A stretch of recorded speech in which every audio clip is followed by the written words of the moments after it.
നമസ്കാരം. ഇറാൻ വിഷയത്തിൽ pop Leo 14 സ്വീകരിച്ച നിലപാടുകൾക്കെതിരെ രൂക്ഷ വിമർശനവുമായി American vice president JD Vance രംഗത്തെത്തി. ജോർജിയയിൽ നടന്ന ടേണിംഗ് പോയിന്റ് USA പരിപാടിയിൽ സംസാരിക്കവെയാണ് വാൻസ് കത്തോലിക്ക സഭാ നേതാവിനെതിരെ രംഗത്തെത്തിയത്. ഇറാനിലെ സംഘർഷത്തെ നിശ്ചിതമായി വിമർശിച്ച പോപ്പിന്റെ നിലപാടുകളെ വാൻസ് ചോദ്യം ചെയ്തു. ദൈവശാസ്ത്രപരമായ കാര്യങ്ങളിൽ ഒക്കെ സംസാരിക്കുമ്പോൾ കുറച്ചുകൂടി ജാഗ്രത പുലർത്തണമെന്നും സമാധാനത്തിനായുള്ള പോപ്പിന്റെ വാദങ്ങളെ ബഹുമാനിക്കുമ്പോൾ തന്നെയും നിലവിലെ യുദ്ധ സാഹചര്യത്തിലുള്ള അദ്ദേഹത്തിന്റെ ഇടപെടലുകൾ പുനർചിന്തനം ചെയ്യണമെന്നുമാണ് വാൻസ് ആവശ്യപ്പെടുന്നത്. പ്രസംഗത്തിനിടെ സദസ്സിൽ നിന്നും ഒരാൾ വാൻസിനെതിരെ തടസ്സവാദങ്ങൾ ഉന്നയിച്ചതൊക്കെ വലിയ ബഹളത്തിനും കാരണമായി. തന്നെ തടസ്സപ്പെടുത്തിയ സംസാരിക്കുന്നത് നിർത്താൻ ആവശ്യപ്പെട്ട വാൻസ് തന്റെ മറുപടി പൂർത്തിയാക്കിയ ശേഷമേ വേദി വിടൂ എന്ന് ഉറപ്പിച്ചു പറഞ്ഞു. യുദ്ധം അസംബന്ധവും മനുഷ്യത്വരഹിതവുമാണെന്ന പോപ്പിന്റെ ആവർത്തിച്ചുള്ള പ്രസ്താവനകളെയാണ് റിപ്പബ്ലിക്കൻ നേതാക്കൾ പ്രധാനമായും എതിർക്കുന്നത്. വാളെടുക്കുന്നവരെ ദൈവം പിന്തുണയ്ക്കുമോ എന്ന പോപ്പിന്റെ ചോദ്യത്തിന് ചരിത്രപരമായ ഉദാഹരണങ്ങൾ നിരത്തിയാണ് വാൻസ് മറുപടി നൽകിയത്.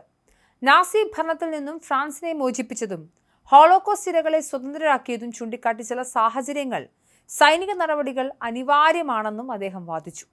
അമേരിക്കൻ വംശജനായ ആദ്യ മാർപ്പാപ്പ എന്ന നിലയിൽ ശ്രദ്ധേയനായ ലിയോ 14 തനിക്ക് ട്രംപ് ഭരണകൂടത്തെ ഭയമില്ലെന്നും സുവിശേഷ സന്ദേശം ഉറക്കെ വിളിച്ചു പറയുന്നത് തുടരുമെന്നും വ്യക്തമാക്കിയിരുന്നു. ഇത് ട്രംപ് അനുകൂലികളും വത്തിക്കാനും തമ്മിലുള്ള പരസ്യമായ പോരിന് വഴിയൊരുക്കിയിരിക്കുകയാണ്.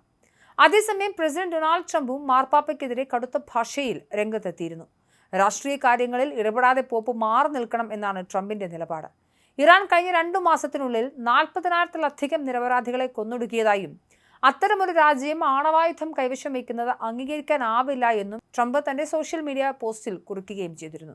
ഇറാനെതിരെ അമേരിക്കയും ഇസ്രായേലും നടത്തുന്ന സംയുക്ത വ്യോമ ആക്രമണങ്ങളെ പോപ്പ് വിമർശിച്ചതാണ് ട്രംപിനെ ചൊടിപ്പിച്ചത്. ഇറാനിലെ ജനങ്ങളുടെ സുരക്ഷയും ആഗോള സമാധാനവുമാണ് തങ്ങളുടെ മുൻഗണനയെന്ന് ട്രംപ് ആവർത്തിച്ചു പറയുന്നുണ്ട്.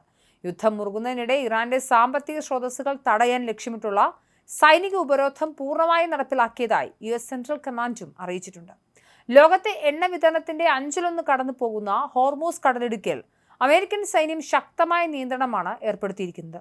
ഉപരോധം ലംഘിക്കാൻ ശ്രമിച്ച ചൈനീസ് ടാങ്കർ ഉൾപ്പെടെയുള്ള കപ്പലുകളെ അമേരിക്കൻ നാവികസേന തടഞ്ഞു.